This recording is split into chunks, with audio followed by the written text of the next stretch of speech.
시편 107장 1절에서 3절 말씀 제목은 감사의 조건입니다. 이번에 하나님의 은혜로 우리 성도님들의 기도로 이렇게 일본에 다녀오면서 아들을 만나고 그 일본 나라를 살펴보면서 우리가 감사할 게 너무나 많구나 그런 생각이 들었습니다. 경제적으로는 우리보다 훨씬 앞서고 인구도 우리보다 많고 또 사람 댕댕이 일본 사람들이 참 좋은 사람이 많아요. 그런데 한 가지 가장 중요한 게 일본에는 교회가 없어요. 교회 거의 보이지 않습니다. 제가 태국에 갔을 때는 그래도 다니다 보면 십자가가 있고 그 불교 국가이지만 그래도 교회가 드문드문 보였는데 일본이라는 나라에는 교회가 보이지 않아요. 너무 안타까운 거예요. 경제적으로나 또 도덕적으로나 사람들이 좀 좋은 사람이고 또 잘 살고 있지만 그런데 교회가 없어요. 그것은 다시 말하면 구원받은 성도들이 없다는 뜻입니다. 너무 안타까운 거죠. 그래서 그걸 보면서 오늘 우리는 참 감사해야 할 것이 많구나. 그러면서 오늘 여기 말씀에는 우리가 구원받은 것, 예수 그리스도의 보혈로 구속받은 것 얼마나 감사한지 오늘 말씀에도 있습니다. 이건 순전히 하나님의 영원하신 사랑으로 독생자를 희생해서 우리를 하나님의 거룩한 자녀 삼아 주신 것이 무한히 감사하고 또 우리가 감사해야 할 조건을 찾아보면 참 헤아릴 수 없이 많이 있습니다. 그렇지만 우리가 지난 추수감사절에 감사에 대한 말씀으로 은혜를 받았고 오늘은 또한 우리에게 주신 여러 가지 감사의 조건을 살펴보면서 은혜라는 이런 시간이 되어야 되겠습니다. 그래서 오늘 말씀의 제목은 감사의 조건. 오전 예배 말씀 요약 참조하시면 첫째, 우리나라 세워주심을 감사. 다니엘 7장 17절 18절을 인용해서 증거하도록 하겠습니다. 또 두 번째, 우리의 가정을 세워주심을 감사. 창세기 1장 27절에 있는 말씀을 또한 인용해서 증거하도록 하겠습니다. 그 다음에 세 번째, 교회 가로 열고 교단 세워주심을 감사. 디모데전서 3장 15절에 있는 말씀 인용해서 증거하도록 하겠고, 그 다음에 네 번째, 예수님 믿고 구원받음을 감사. 에베소 2장 8절의 말씀 인용해서 증거하도록 하겠습니다. 그러면 다니엘 7장 17, 18절 한번 읽어보시기 바랍니다. 다니엘 7장 17, 18절. 이 네 마리 큰 짐승들은 땅에서 일어날 네 왕이다. 그러나 지극히 높으신 분의 성도들이 나라를 얻을 것이고 그 나라를 영원토록 영원히 차지할 것이다. 예. 오늘 여기 다니엘 7장 17, 18절은 하나님께서 다니엘에게 미래의 나라들을 세울 것을 예언한 말씀입니다. 그 네 가지 짐승이 나오는데 이 7장에 보면 이 첫째는 사자 같았는데 독수리의 날개를 가졌다. 그 7장 4절에 기록되어 있습니다. 첫째 짐승.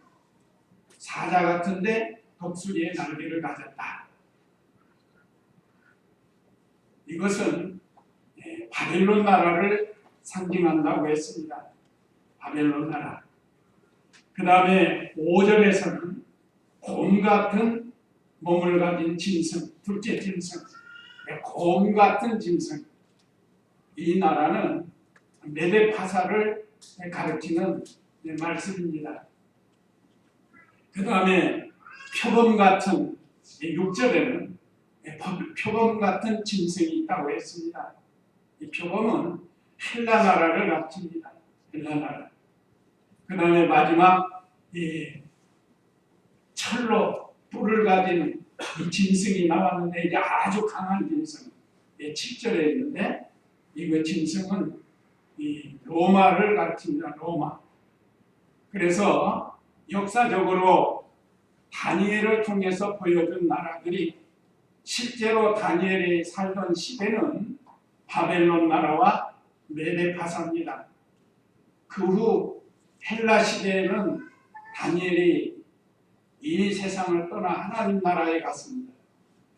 그런데 이 예언의 말씀대로 나라들이 세워졌어요. 그 다음에 마지막으로 로마라는 강대한 나라가 이렇게 다시 세워져서 세계 여러 나라를 정복하는 그런 예언의 말씀이 이루어진 겁니다. 그러면 하나님께서 그 시대에 나라를 세우고 패하고 마신다. 그게 아니라는 겁니다.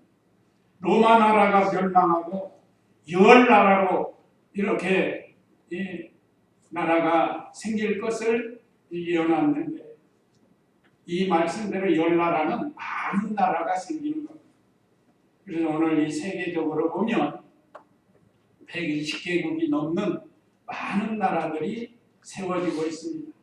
이렇게 세상 나라는 세워졌다가 없어지고 또 다시 세워지기도 하고 하는 이런 것을 역사를 반복하면서 하나님의 뜻을 이루어가는데 우리나라도 하나님께서 세워주신 겁니다. 아직도 믿지 못하는 사람은 단군이 우리나라를 세웠다고 하지만 그거는 심화입니다. 심화. 실제로는 하나님께서 우리나라를 세워주신 거예요. 자, 우리가 찬송가를 부른 것처럼 삼천리 반도 금수강산을 주심을 감사하라고 했습니다. 우리나라가 그렇게 크지는 않지만 참 아름다운 나라입니다. 일본에도 가보니까 뭐 아름다운 것이 있다고 하지만 참 우리나라처럼 이렇게 아름다운 나라가 없는 것 같아요. 물론 저 있죠. 제가 다 가보지는 않았지만 좀 우리나라 자체를 보면 비록 작은 나라이지만 얼마나 아름다운지 지금 남과 북으로 갈라져서 그러지 남북한을 합치면 정말 아름다운 이 오늘 찬송가처럼 삼천리 반도 금수강산 반도라는 단어는 삼면이 바다인 육지에서 바다 쪽을 향해서 내려온 그 나라 또는 우리나라 안에도 변산반도라고 있습니다. 변산반도. 변산은 부안에 있는 건데 그 부안의 변산반도도 우리나라에서도 그 반도로 이렇게 바다를 향해서 삼면이 바다가 되어 있다. 그걸 변산반도라고 합니다. 어쨌든 반도는 그 대륙 육지에서 바다를 향해서 삼면으로 이렇게 나눠진 것 여러 곳이 세계적으로 보면 있는데 참 우리나라도 참 오늘 찬송가 삼천리 반도 금수강산이라는 것을 알 수가 있습니다. 참 왜 아름다운가? 사계절이 뚜렷해요. 사계절이. 여러 나라들이 있지만 어떤 나라는 너무 더워요. 태국에도 가보니까 너무 더워요. 그 제가 2월 달에 갔는데 2월 달이 제일 시원할 때래요. 그런데도 반팔 입고 살고 거기는 하나도 덥지도 않고 그러니까 1년 내내 온도가 비슷하다. 뭐 그렇게 영하로 내려가지는 않는 거예요. 그러니까 눈이 없어요. 그러니 참 이 얼마나 우리나라가 살기가 좋은가를 알 수가 있습니다. 봄, 여름, 가을, 겨울이 뚜렷해서 참 이 사계절을 우리가 준비하면서 살 수 있도록 그렇기 때문에 사람들이 부지런하고 지혜로울 수밖에 없어요. 자, 봄이 지나면 여름을 준비해야죠. 여름 지나면 또 가을을 준비해야죠. 가을이 지나면 또 추운 겨울을 준비해야죠. 이걸 자꾸 생각하면서 연구를 하게 됐어요. 그래서 이 대한민국 사람들이 어디를 가든지 살 수 있도록 만들어요.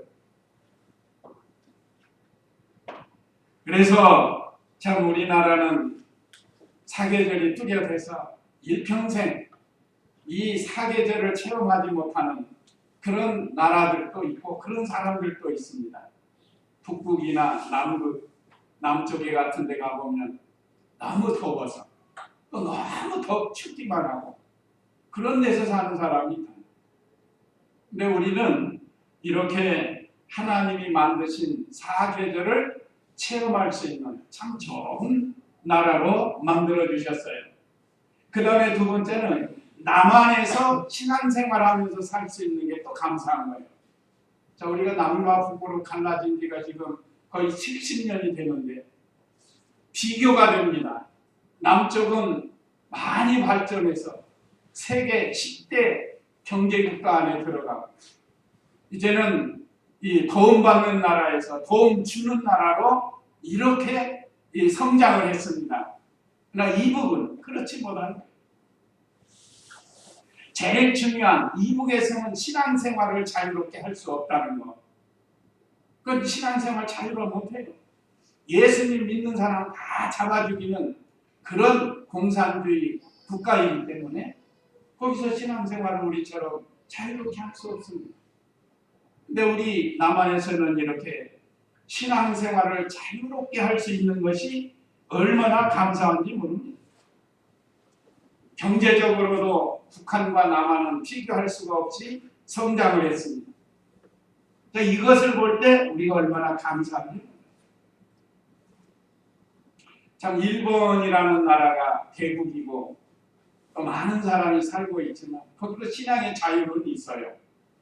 그런데 참 기독교가 없다는 거 너무 안타까운 일이에요. 제가 가끔 하는 신사참배는 전쟁을 하다 죽은 사람들의 영혼을 추모하는 그런 장소라고 그랬죠. 그래서 우리나라가 신사참배 거부하다가 기독교인들이 많이 순교했죠. 우리는 죽은 혼령들을 섬기는 것이 아닙니다. 그래서 이번에 그 신도라는 곳을 갔어요. 신도. 사람이 많은데 혹시 가본 분들 있어요? 자꾸 관광 상품 팔고 하는 데인데 거기 가봤더니 그 가가지고 거기다 부처같이 만들어 놓은 데다가 분양을 하고 막 섬겨요. 근데 물론 구경하러 온 사람도 있어요. 저같이. 근데 많은 사람이 그 앞에서 분양을 하고 복 달라고 빌어요. 뭐 돈도 던지고. 그런데 이제 참 기독 신자가 없다는 거. 거기는 뭔가 하면 죽은 혼백들을 섬기는, 우리나라도 조상숭배 있잖아요.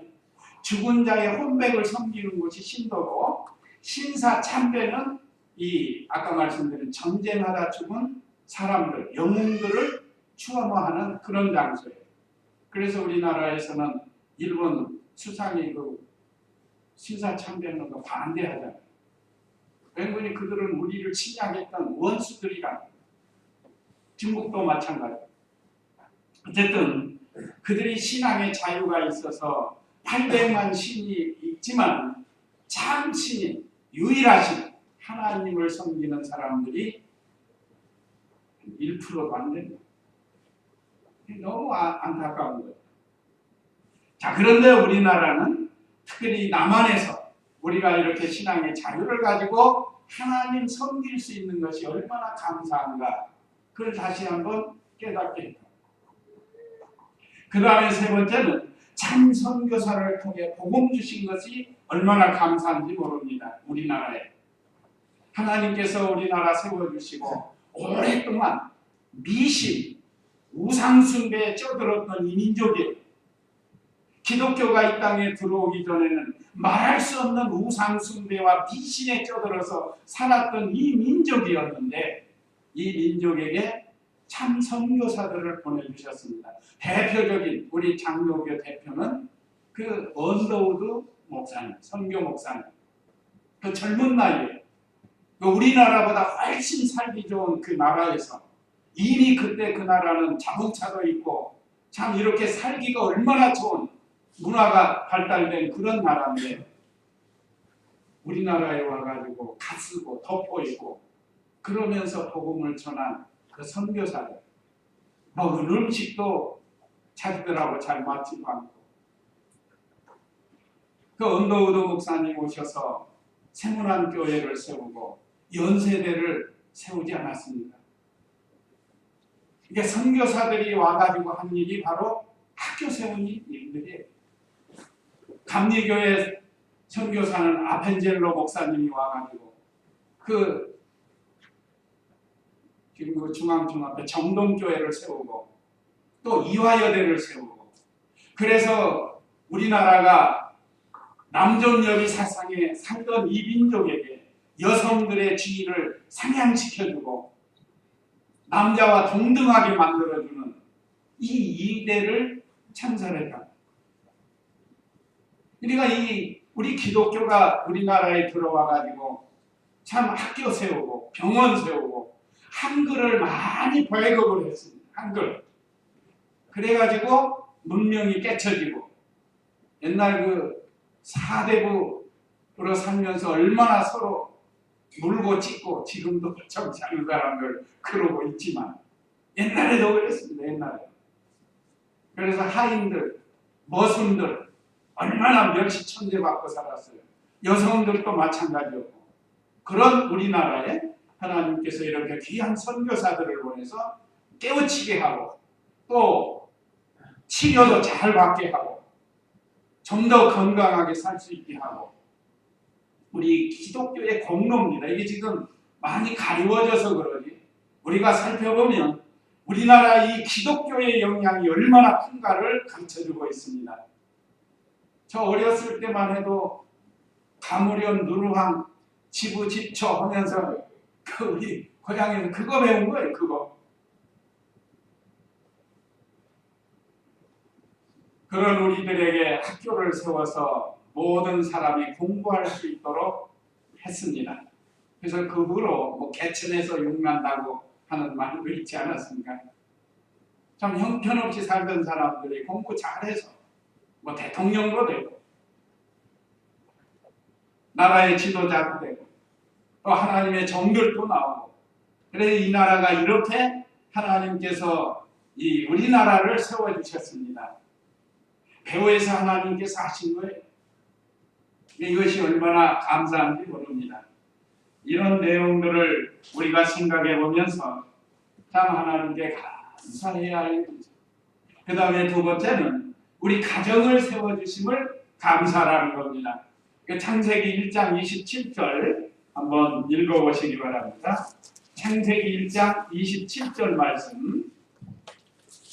하나님께서 자신의 형상대로 사람을 창조하시되 하나님의 형상대로 사람을 창조하셨으니 그들을 남자와 여자로 창조하셨다. 예, 하나님께서 태초에 우리의 인류를 창조하셨습니다. 그것도 남자와 여자. 그렇기 때문에 오늘날 세계 각국에 보면 일부 다처주의가 있어요. 한 사람이 아내를 내떠주고 막 그래요. 이 이슬람교도들. 이거 잘못된 거예요. 우리는 하나님께서 일부 일처제를 만드시고 그들에게 생육하고 번성하고 땅을 정복하고 다스리라고 복을 주셨어요. 그 28절 한번 읽어보세요. 28절. 하나님께서 그들에게 복을 주시며 말씀하시기를 생육하고 번성하며 땅에 충만하고 그것을 정복하여라. 그리고 바다의 고기와 하늘의 새와 땅 위에 움직이는 모든 짐승을 다스려라 하셨다. 예, 이거 보면 하나님께서 모든 피조물을 만드시고 거기 주인으로 우리 사람을 남자와 여자로 만드시고 그를 짝지어서 중매했다는 거예요. 하나님이 중매하고 결혼을 시켜서 결혼 제도가 이때부터 생긴 거예요. 제가 결혼식 주례하면 꼭 이 말씀 하잖아요.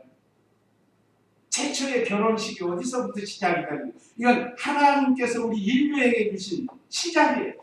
그래서 결혼을 해서 가정을 이루고 자녀를 낳아서 이렇게 살도록 만들어 주신 겁니다. 그래서 오늘 여기 첫째, 부모와 형제를 만나게 하심을 감사해요. 우리 사람이 선택할 수 없는 게 몇 가지가 있는데 그 첫 번째가 나라를 선택할 수 없습니다. 나라. 내가 대한민국에 태어날 줄 누가 알았어요? 이건 만약에 안다고 하면 좀 더 나은 나라에서 태어나려고 그러지 않겠어요? 우리는 나라를 선택할 수 없습니다. 이건 하나님의 주권으로 이루어지는 거예요. 두 번째는 부모 선택할 수 없습니다. 또 자녀를 선택할 수 없어요. 이건 역시 하나님의 섭리로 되어지는 겁니다. 우리가 우리 부모를 만나는 거, 어떤 분은 좋은 부모가 있고 어떤 분은 좋지 않은 부모가 있어요. 그래도 부모로 만나게 해주셨다. 또 형제들 만나는 것도 그렇습니다. 내가 우리 형님 만나고 싶어서 만난 게 아니고 우리 형님은 나를 또 동생으로 만나고 싶어서 만나는 게 아니에요. 내가 살아오는 동안 참 우리 형님 여기 계시지만 제 모델이었어요. 신앙생활도 그렇고. 이제 참 본받을 만한 이런 모델로 형님을 만나게 해주신 거예요. 그래서 오늘 제가 여기 이 자리에 있을 수 있습니다. 신앙생활도 보면 그 형님이 걸어갔던 길을 거의 비슷하게 온 것 같아요. 어쨌든 참 우리가 부모 형제를 만나는 거 참 감사해야 됩니다. 어떤 분들은 막 물질 때문에 싸우고 다투고 하는데 그럴 거 없어요. 양보하면 편한 겁니다. 이해하면 편한 거예요. 행복하고. 근데 그걸 자꾸 욕심을 내니까 힘든 거예요. 어쨌든 하나님께서 내가 원하지 않아도 만나게 해주셨다. 부모도 만나고 형제도 만나고. 우리는 그 속에서 크리스찬으로서의 삶을 살면 그 다음에 여기 세 번째는 부모와 자녀를 만나게 해주신 것. 아니 부부와 자녀를 만나는 것. 이것도 사람이 우연히 만나는 것 같지만 그렇지 않아요. 하나님의 창세전에 예정하신 뜻 가운데서 만나는 거예요. 그래서 우리 고 목사님 결혼식 주례하실 때 막 보면 꼭 그 말씀하셔요. 신랑 하나님께서 골라서 착지해준 것을 믿어요? 이렇게 하시는 거예요. 꼭 그렇게 말씀하셔요. 우리는 하나님 섬기는 하나님의 백성이기 때문에 하나님의 예정하신 하나님의 뜻을 믿습니다. 그래서 하나님께서 부부로 짝지어 하시고 또 자녀를 만나게 해주신 거예요. 자녀. 그래서 정상적인 부모는 자녀를 사랑하게 되어 있습니다. 물론 하나님보다 더 사랑하면 안 되겠죠. 우리가 크리스찬이기 때문에. 그러나 우리가 사랑해야 돼요. 그런데 참 많은 사람들이 자녀를 사랑하지 못하고 또 부부가 서로 사랑하지 못하고 사는 것은 참 안타까운 일이에요. 우리가 참 이 말씀을 통해서 하나님께서 부모 형제를 만나게 해주신 것 감사하고 또 부부로 만나고 자녀로 만난 것도 감사하면서 하나님의 사랑으로 서로 사랑하면서 살아야 될 것을 가르쳐 줍니다.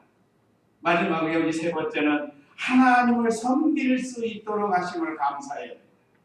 세상에 많은 가정들이 있는데 하나님 섬기지 못하는 가정이 많아요.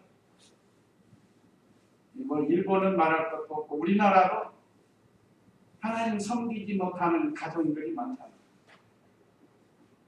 어쨌든 우리는 우리 성도들이 홀 믿음이라 할지라도 내 자신이 우리 가정에 하나님을 섬기고 산다는 게 참 감사한 이 자부심을 가지고 우리의 가족을 믿음의 길로 인도하라는 이런 사명을 우리에게 주신 겁니다. 물론 온 가족이 하나님 섬기면서 행복하게 사는 분도 있지만 어떤 분들은 홀로 그 가정 가문에 혼자서 신앙생활하는 분도 있어요. 많은 핍박을 받으면서. 그러니까 핍박을 받으면 상이 그만큼 더 많다고 그랬으니까. 어쨌든 믿음 안에서 하나님을 섬길 수 있도록 가정을 세워주신 하나님께 감사합니다. 그러면서 우리가 믿음을 잘 지켜서 우리 자신이 행복해야 되는 거예요. 그리스도 안에서.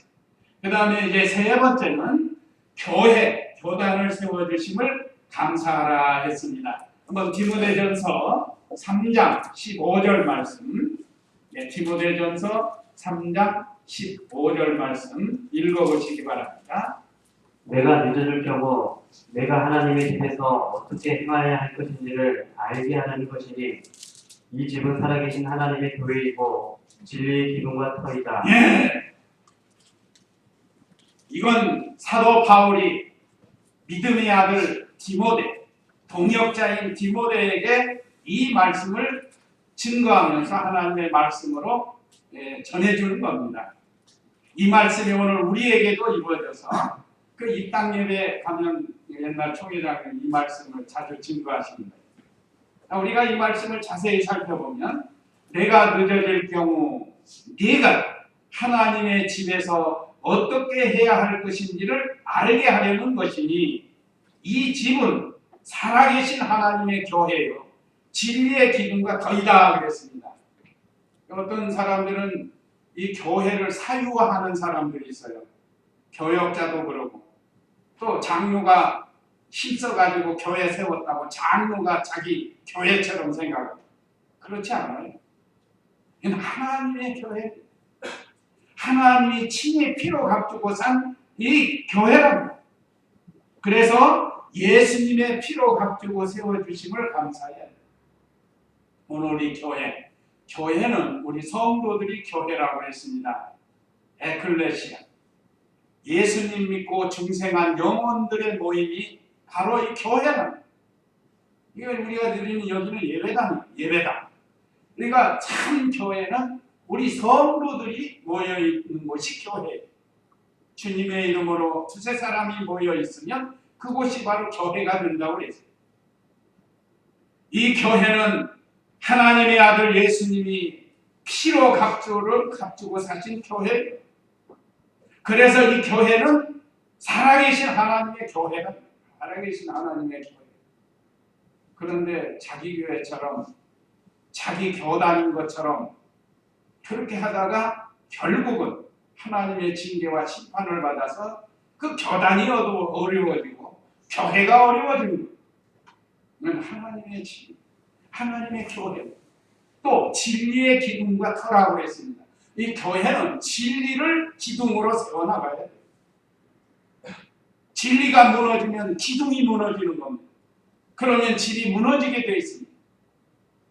그래서 우리 성도들은 한 성도 한 성도가 주님의 몸된 교회의 기둥 역할을 잘 해야 돼요.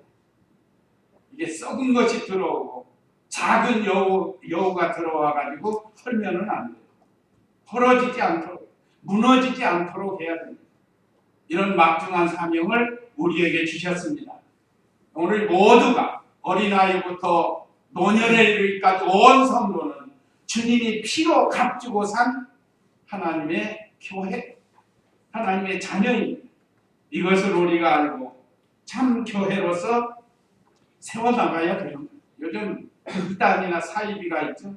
그 전부 사유화되는 거예요. 사유화. 어느 교주를 위해서 있는 거예요. 이북은 김정은이 하나를 위해서 나라가 존재하는 것처럼 거기도 우상화된 거예요. 우상화.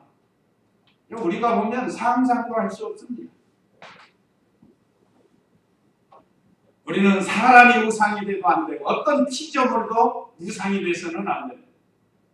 우리는 하나님이 신이 피로 값주고 세워준 이 교회, 그래서 우리 성도 한 사람 한 사람을 서로 사랑하고 사랑으로 뭉쳐지는, 지금까지 우리 교회가 사랑으로 뭉쳐진 것처럼 앞으로도 사랑으로 뭉쳐져야 돼요. 참 이 시대는 진리가 많이 무너져가는 이런 시대인데 참 우리 교회와 교단이 이 바른 진리를 세워나가야 돼요. 이 사람은 실수할 수 있습니다. 그런데 그 사람을 통해서 참 진리를 우리가 수호하고 배우고 지키고 전파해야 되는 것을 우리 교회 사명으로 주셨습니다. 그 다음에 귀한 성도와 교역자 만나게 하심을 감사해요. 저는 우리 성도님들 만난 거 참 감사해요. 저는 늘 사상이 그렇습니다. 보배롭고 존귀한 주님이 피로 값주고 산 천하보다 귀한 생명으로 여기려고 애를 많이 쓰고 있는데 우리 성도님들에게는 어떻게 보여질지 모르지만 그러려고 노력을 해요. 그렇습니다. 한 성도 한 성도, 흠없는 성도가 어디 있겠어요? 부족하지 않는 성도가 어디 있겠습니까? 교역자도 부족하고 성도도 부족하고 우리 다 같이 부족하지만 서로 부족한 것을 보충해가지고 협력해서 하나님의 교회를 세워나가라고 이렇게 성도로 교역자로 만나게 해주신 거예요. 지금까지 우리 중마동교회 여러 교역자들이 이렇게 세워져서 성도들을 양육하고 또 이렇게 교체가 되기도 하고 여기까지 왔는데 앞으로도 참 우리 교회 성도들과 교역자는 서로 귀하게 여기고 서로 사랑하고 이렇게 해서 참 교회를 세워가도록 해야 됩니다. 또한 귀한 진리를 배우게 하신 것, 하나님께서 우리에게 남다른 진리를 주셨습니다. 아마 우리 전에 목사님들도 다 같은 진리를 가지고 선포했을 겁니다.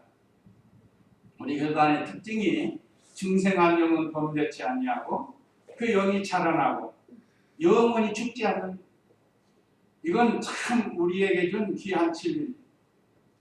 그래서 우리에게 주신 이 중생한 영 새 생명이, 이 생명은 다시는 죽지 않는 생명이고 영원히 사는 생명입니다. 이제 주님 재림하시면 우리가 영원히 죽지 않는 몸으로 부활을 해서 이 영혼과 결합이 돼가지고 영원히 하나님 섬기며 살 수 있는 이 귀한 은혜를 우리에게 주셨습니다. 참 아까도 말씀드린 이 세상은 지금 온갖 사이비한 것들, 비진리, 이단 이런 것들이 많은 이 시대에 우리가 이 참 교회를 하나님이 세워주셨고 또 참 진리를 우리에게 주셨습니다. 언제나 우리는 성경 중심, 바른 진리를 배우고 그걸 지키고 전파하는 그런 교회가 되도록 더욱더 힘을 써야 되겠습니다. 우리에게 이런 교회를 주시고 이런 교단을 주신 겁니다. 그 다음에 네 번째는 예수님 믿고 구원받은 것을 감사합니다. 에베소서 2장 8절 말씀 한번 읽어보세요. 에베소서 2장 8절 말씀. 너희가 믿음을 통하여 은혜로 구원을 받았으니 이것은 너희에게서 나온 것이 아니라 하나님의 선물이다. 너희가 믿음으로 말미암아 은혜로 구원을 받았으니 이것이 너희에게서 나온 것이 아니라 하나님의 선물이다. 우리에게 믿음 주시는 것도 하나님의 선물이에요. 그러니까 하나님께서 우리 택한 백성들에게 최고의 선물을 준 것이 그게 바로 믿음이에요. 믿음. 어떤 사람은 아무리 믿으려고 안 믿어진대. 제가 같이 그 종로에서 일할 때 그 사장님은 제가 계속 전도를 한 거예요. 일하면서. 근데 안 믿어진대요. 나도 너같이 믿어졌으면 좋겠다 그러는 거예요. 저보다 나이가 많으니까 그 당시에. 직장 생활할 때는. 근데 안 믿어진다는 거예요. 사람은 참 좋은데. 그러니까 이 믿음이 선물로 받지 아니하면 믿을 수가 없습니다. 하나님이 주신 최고의 선물이 바로 이 믿음인데 하나님께서 우리에게 예수님 믿고 구원받을 수 있는 믿음을 선물로 주신 거예요. 그래서 우리가 또 이 세상에 태어난 것도 감사한 일입니다. 오늘 첫 번째 이 세상에 태어나 선택받았음을 감사하라고 그랬죠. 우리 조영엽 목사님은 기도하실 때마다 신학교에서도 그러고 대표기도 시키면 그걸 꼭 기도해요. 소나 돼지로 짐승으로 나게 하는 것 참 감사합니다. 그분이 기도할 때 그래요. 그러니까 하나님께서 우리를 사람으로 이 세상에 태어나게 하시고 또 하나님의 사람으로 선택해 준 거 우리가 이렇게 그냥 듣고 지나가면 별거 아닌 것 같아도 그렇지 않아요. 깊이 생각해 봅시다. 참 우리가 소나 돼지로 태어났으면 벌써 어떻게 됐을지 상상에 맡기겠습니다만 하나님이 우리를 사람으로 나게 하시되 하나님의 거룩한 하나님의 자녀로 선택해 주셔서 우리가 이렇게 수십 년 동안 하나님 섬기며 살 수 있도록 은혜 주신 것이 얼마나 감사한지 모릅니다. 자, 이게 귀한 거예요. 그 다음에 우리 죽었던 영을 살려서 영생하게 하신 것. 오늘 여기 에베소서 2장 1절에 보면 하나님께서 허물과 죄로 죽었던 너희를 살리셨다. 그러니까 예수님 믿기 전에는 2절에 보면 이 세상 순교를 따라 살고 죄 가운데서 행하고 공중권세 잡은 마귀를 따라 행하고 지금도 불순종하는 아들들 가운데서 활동하는 그 영의 마귀의 역사로 살아갈 수밖에 없는 우리를, 영이 죽어있기 때문에 그런 우리를 살려주신 거예요. 죽음은 세 가지라고 했습니다. 일반적인 죽음, 사람이 영이 떠나면 죽어요. 영은 떠나면 죽습니다. 일반적인 죽음이에요. 이건 그 누구도 거부할 수 없어요. 다 죽게 돼 있습니다. 왜 그런가? 한 번 죽는 것은 사람에게 정하신 것이라고 히브리 9장 27절에 말씀하셨어요. 누구나 다 죽게 돼 있어요. 아무리 돈 많은 사람도, 아무리 건강한 사람도, 또 아무리 잘생긴 사람도 한 번은 죽게 돼 있다. 그건 한 번 죽는 것은 사람에게 정한 것이니 그 후에는 심판이 있다는 걸 기억해야 돼요. 심판이 있습니다. 예수님을 믿었던지 안 믿었던지 반드시 심판을 받게 되는 겁니다. 예수님 안 믿으면 죽으면 끝나는 게 아니에요. 죽으면 끝난다? 그건 착각입니다. 끝나는 게 아니라 다시 살려요. 죽은 자. 예수님 믿었든 안 믿었든 다시 살려서 예수님 믿는 성도는 천국에 가서 영원히 살고 믿지 않는 사람은 지옥에 가서 영원히 사는 거예요. 이것이 진리예요. 진리. 변함이 없는 진리. 그런 우리 죽었던 영을 살렸어요. 말씀과 성령으로 예수님이 믿어지게 하고 죄사함을 얻게 하고 그래서 의롭다함을 해주시고 하나님의 자녀 삼아주신 이 은혜를 우리에게 주셨습니다. 죽음의 두 번째는 몸과 영의 분리, 아까 첫 번째죠. 그 다음에 영이 하나님과 단절된 상태를 죽은 자라고 하는 거예요. 죽은 자. 하나님 모르고 사는 사람. 지금도 죽은 사람들 많아요. 영이 죽어있는 사람들. 그래서 하나님 몰라요. 예수님 믿지 못한다. 그게 두 번째 죽음이고 세 번째 죽음은 뭔가? 죽어서 영원히 지옥 형벌 받는 거. 영원히 지옥에 가서 형벌 받는 게 죽는 거예요. 성경에는 이렇게 세 가지를 말씀하고 있습니다. 그래서 우리 죽었던 영을 살려서 지금 오늘 저와 우리 성도님들이 하나님 앞에 예배를 드리고 하나님께 영광을 돌리고 말씀으로 은혜를 받는 겁니다. 그 다음에 하나님의 거룩한 자녀가 되게 하심을 감사해야 합니다. 참 어떻게 우리가 하나님의 자녀가 되나?